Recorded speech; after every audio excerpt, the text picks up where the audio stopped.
నమస్తే గరం గరం వార్తలకి స్వాగతం. ఇయాల కూడా మీకోసం చాలా వార్తలు పట్టుకొచ్చినాం. అంతకంటే ముందుగాల హెడ్లైన్స్. నర్సరీ ఫీజు 4 లక్షలు, 50,000 rupees for Aya, 1 lakh rupees for the transportation. కాలనీల పడ్డరు దొంగలు, ఎత్తుకపోయినరు గ్యాస్ సిలిండర్లు. ఇద్దరం కాస్త ముగ్గురమైనమంటున్న రష్మిక, పండోకాయో కాదు ఫ్లవర్ గురించి ముచ్చట. పూలమ్మే అవ్వ మాట్లాడుతున్నది తీరొక్క భాషలు, నివ్వెరపోతున్నారు గుడికొచ్చిన భక్తులు. నవ్వుడు కూడా ఒక రోగమట, నాకు నవ్వు వస్తున్నది.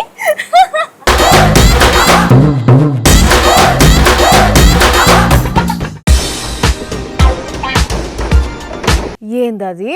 ప్రిన్సిపల్ రాజేషా? Yeah, okay. Send him inside. Sir నమస్కారం అండి. What did you say after sir? అయ్యా నమస్కారం అన్నానండి. What it means?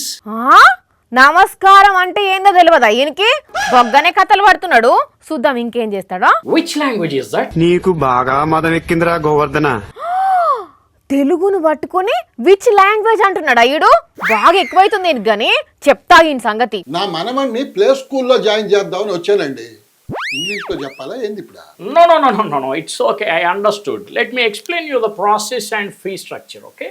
చెప్పండి. Child father, mother, grandmother, grandfather, aunties, uncles, whoever in the house, they all should come to our school and write the exam, okay? వీళ్ళందరికీ exam పెడతారా? Join అయ్యేది మా పిల్లోడైతే family మొత్తానికి exam ఎందుకంటే? We have to know how intelligent family you are, okay? Because we only join intelligent children only in our school. Gents కు jeans కు తేడా తెలవని ఈడు ఇంటెలిజెన్స్ గురించి మాట్లాడుతున్నాడు. కర్మ. And next about the fee structure, it's just 1 lakh rupees only per year. ఏంది? Play school కు 1,00,000 రూపాయలా? ఓహో, మా మనవడు ఒక్కడే స్కూల్లో చేరేదా? మా కాలనీ మొత్తం కాదా? And one more thing importantly, everything should buy in the school itself. Starts from the lunch box, lunch bag, uniform, tie, belt, and we take 50,000 rupees for Aya, 1 lakh rupees for the transportation. ఒరేయ్ అది బడ అనుకుంటున్నావా బజార్ అనుకుంటున్నావా? సామాన్లు అమ్మేటోడు చదివినట్టు చదువుతున్నావు. నీ దెబ్బకు అగో ఆ పెద్ద మనిషి అడ్డం పడ్డాడు పాపం. ఓయమ్మా, నువ్వు చెప్పిన ఫీజు కట్టడానికి మేం కట్టుకునే అమ్ముకొని పోవాల్సినట్టుంది కదా. ప్లే స్కూల్ కాదు ఇది, ప్లే స్కూల్. చాలే పోవాయా. అసలు ఏంది విని బడి బాగోతాం? ఒరేయ్, పిన్నీసులు అమ్ముకునే ముఖం వేసుకొని నువ్వు ప్రిన్సిపలా? ప్లే స్కూల్ కు 1,00,000 ఫీజు ఉంటుందా ఏనన్నా? అబ్బా, నేను ఇంకా 1,00,000 రూపాయలే చెప్పిన. అదే గీడ చూడు, నర్సరీకి 3,74,000 రూపాయలట. 3 దఫాలుగా కట్టాలని పంపినరట బడోళ్ళు. ఓర్ని, నర్సరీకి 1,24,780 రూపాయల చొప్పున 3 టర్ములు కట్టాలనా? గురుగ్రామ్ లో ఉండే పూజ అనేట ఆమె వాళ్ళ అబ్బాయిని నర్సరీలో జాయిన్ చేద్దామని ఒక స్కూల్ కి పోతే వాళ్ళు ఇచ్చిన డీటెయిల్స్ అట అవి. దెబ్బగా నెంబర్లు చూడంగానే షాక్ అయ్యి మ్యాటర్ మొత్తం స్క్రీన్ షాట్ తీసి ఇంటర్నెట్ లో పెట్టింది. షాకా నర్సరీకి 4 లక్షల ఫీజు ఏందిరా ఘోరంగా? అసలు చక్కగా మా పిల్లగానికి నేను ఇంట్లోనే చదువు చెప్పుకొని ఆ పైసలేదో ఎస్ఐపి చేసుకుంటే ఆడు పెద్ద పెరిగేసరికి ఫుల్ పైసలు అవుతాయి కదా అని రాసుకొచ్చింది. కరెక్టే కదా మరి. అందుకే ఇంటర్నెట్ లో జనాలు కూడా అక్కకే సపోర్ట్ చేస్తున్నారు. అయినా నీకు లైసెన్స్ ఎక్కడిదిరా? స్కూల్ అని పెట్టి కథలు పడుతున్నావు. నీకు ఎన్నిసార్లు చెప్పినా కొత్తనే తల్లి, ఏదో వార్త చెప్పేటందుకు వేసిన ఏషం ఇది. బతికినో పో బిడ్డ, పైసలు కమాయించేందుకు బడి పెట్టినానుంటే బజ్జీలు రాలగొడుతున్నాయి. అబ్బా, ఎప్పుడెప్పుడు అందుకుందామా నన్ను అని ఉంటదిలే నీకు. కానీ చూసిన రానుల్లా నర్సరీకి 1,00,000 ఫీజు ఏందుల్లా మరీ ఘోరంగా. ఆన్నైనా నేర్పాల్సింది ఏబిసిడీలే కదా పిల్లగాండ్లకు. ఏందో ఏమో గీసోంటి చూస్తుంటే చదువుకుంటున్నట్టు కాదు, చదువు కొంటున్నట్టు అనిపిస్తున్నది. మామూలుగా తాగినోళ్లకు డ్రంక్ అండ్ డ్రైవ్ చెక్కింగ్ లో పట్టుకొని ఫైన్ లేసి కోర్టుకు పంపిస్తారు కదా పోలీసులు. అయితే మమ్మల్ని అట్లా పట్టుకోవద్దు, మేము అసలు దొరకద్దు అని కొందరు తాగుబోతులు కలిసి ఒక ఉపాయం పన్నిరట.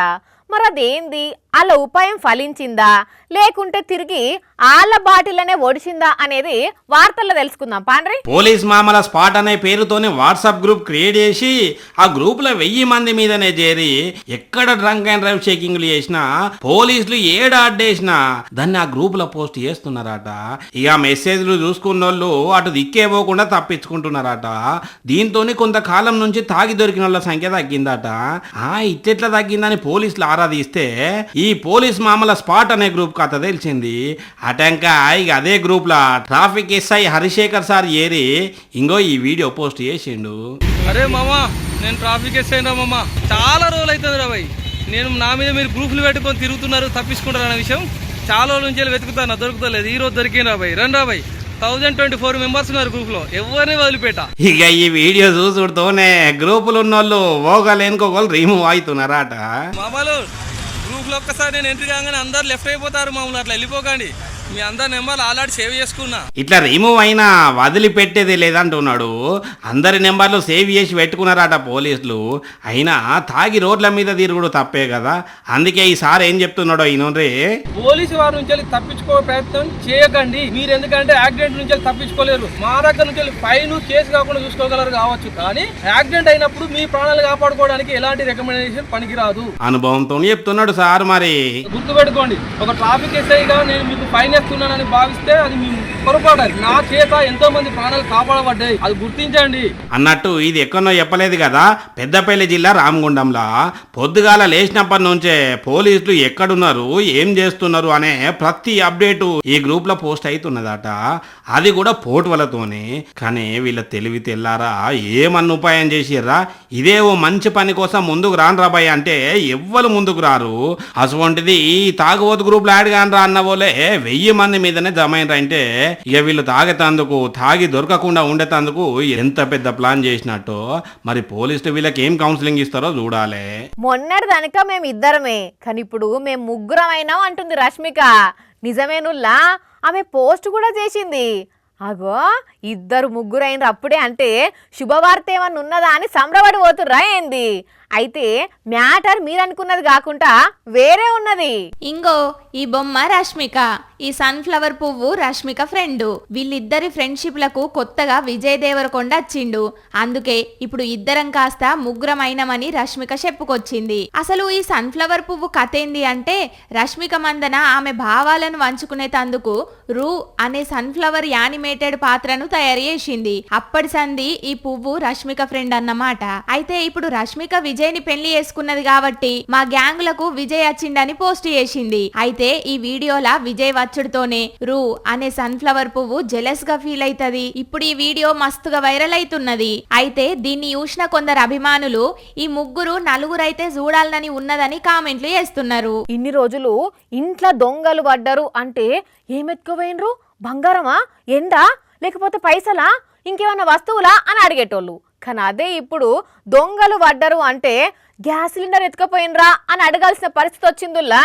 ఎందుకంటే ఇప్పుడు దొంగల కన్ను దేని మీద లేదు, గ్యాస్ బుడ్డిల మీదనే ఉన్నది.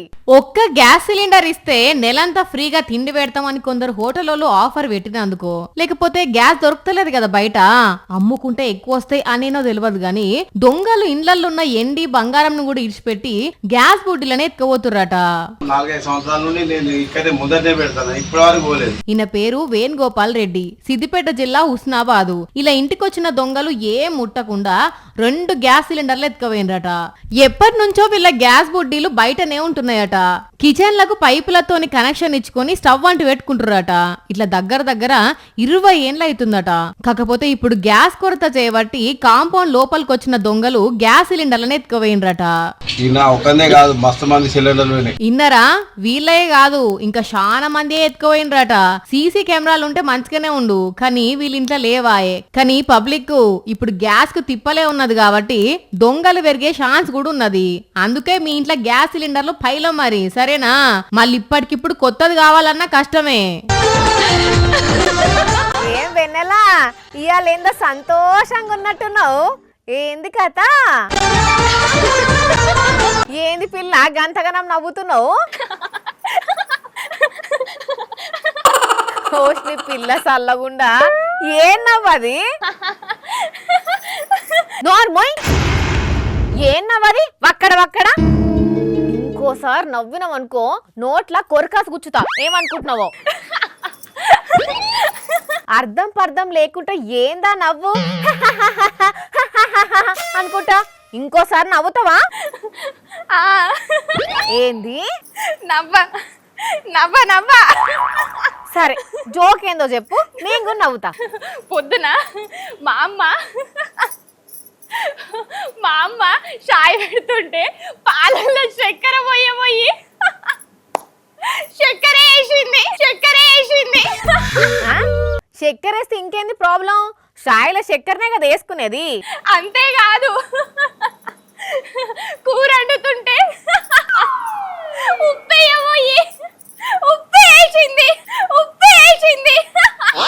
కొంచెం ఇసమైనట్టు అనిపిస్తలేదా నీకు చాయ్లో ఉప్పేసి కూరలో చక్కెర వేస్తే జోక్ గాని దీంట్లో ఉన్న జోకు జోకేమున్నదంటే ఏం చెప్పాలి నాకు వట్టిగానే నవ్వొస్తున్నది వాణి ఏం జోక్ లేకుండానే గంతగనం నవ్వొస్తుందంటే పిచ్చి గిట్ల లేచిందా ఏంది వానక్క గట్ల అంటున్నావు నాకు పిచ్చి లేచిందంటే నాతోని వార్తలు తెప్పించుకుంటున్నావు నీకు కూడా పిచ్చి లేచినట్టే కదా మరి ఎందుకు నవ్వుతున్నావు ఏమో నాకు తెలియదు కాకపోతే నాకు నవ్వొస్తున్నది అబ్బా తలకే పోతుంది వెన్నెలా సమ్మర్ హాలిడేస్ కదా పోనీలే మళ్ళొస్తది హాలిడేస్ కి పోవుడు కాదు నువ్వు చేయబట్టి వశపడతలేదు అంటున్నా అంటే నా నవ్వు చేయబట్టి వశపడుతున్నది అన్నట్టే కదా అబ్బా ముంద నవ్వు ఆపు తల్లి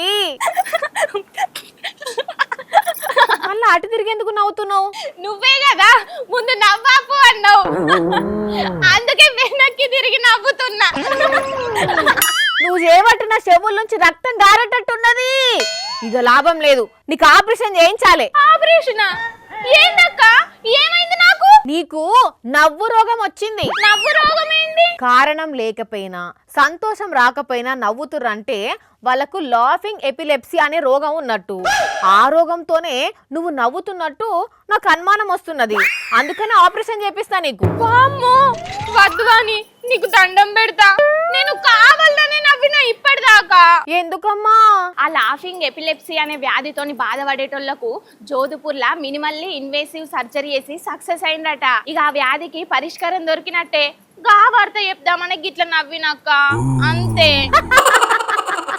నువ్వెందుకు నవ్వుతున్నావు అక్క గట్లా నీ గిట్టగా వ్యాధి ఉన్నదా ఏంది నాకు రాజేష్ అన్న ముందే చెప్పిండు నువ్వు ఆ వార్తనే చెప్పేటందుకు నవ్వుతున్నావు అని నీకే వస్తుందా యాక్టింగ్ నాకు రాదా వస్తున్నలే ఈ నడుమ ఇరాన్ అమెరికా యుద్ధం చేయంగా గ్యాస్ కష్టాలు పెట్రోల్ కష్టాలు తప్పేటట్లేవని అందరు అనుకుంటున్నారు కదా అనుకునుడేంది గ్యాస్ కోసం చాలా జాగాల్లో లైన్లు కట్టనే పట్టే పెట్రోల్కు ఇంకా అంత కొరత లేదు కానీ మొన్నట్ల బంకుల కాడ ఎంత పెద్ద లైన్లు కట్టిరో చూసినాం కదా నువ్వులా అయితే అసోంటి ఈ కరువు కాలంలో కూడా ఓ ఇద్దరు మోతేవర్లు ఏం చేసి రోజులుండ్రి చూసిండ్రానుల్లా వీని బలుపు అవి నీళ్ళు అనుకుంటున్నాడా లేకపోతే పెట్రోల్ అనుకుంటున్నాడా ఏందో బండి సర్వీసింగ్ చేసినట్టు బంకులకు పోయి పెట్రోల్ గన్ను పట్టుకొని పెట్రోల్ నంతా బండి మీద పోస్తున్నాడు ఆ చూసేటోళ్ళు కూడా ఏమంటలేరు మరి ఎట్లా బిల్లు తీసుకుంటావా మనకెందుకు ఏం చేసుకుంటే అనుకుంటున్నారో ఏమో ఇక వీనేషాలు ఇట్లుంటే వీనేషాలు యూడుండ్రి వీడు కూడా గంతే డీజిల్ తోనే కార్నంతా కడిగినట్టు చేస్తున్నాడు ఇదంతా కూడా రీల్స్ పిచ్చి చేయబట్టే ఇట్లా డీజిల్ అంతా బండి మీద పంపు పట్టి కొట్టినట్టు కొట్టి వీడియో తీసి సోషల్ మీడియాలో పెట్టిండ్రు ఇదేమో ఓవరాక్షనో ఏమో అయినా బంకులో ఏదన్నా నిప్పంటుకొని ప్రమాదం జరిగితే ఏంది కథ అట్లా కాకపోయినా కార్ నడుపుకుంటా పోతుంటే ఏదన్నా అంటుకుంటే ఏంది కొంచెమన్నా దమాకుండాలే అయినా బండ్ల మీద కార్ల మీద పోసుడేందురు రాబాయ్ మీ మీద పోసుకోండ్రి అప్పుడు తెలుస్తది మీకే చూసారు కదా ఇవి ఇవాల్టి గరం గరం వార్తలు మళ్ళొచ్చే ఎపిసోడ్లో ఇంకెన్ని గరం గరం వార్తలతో కలుద్దాం మన టైం అయితే గుర్తుకున్నది కదా రాత్రి 8:30కు మళ్ళీ పొద్దుగాల 8:30కు మర్చిపోకుండా చూడండి టాటా.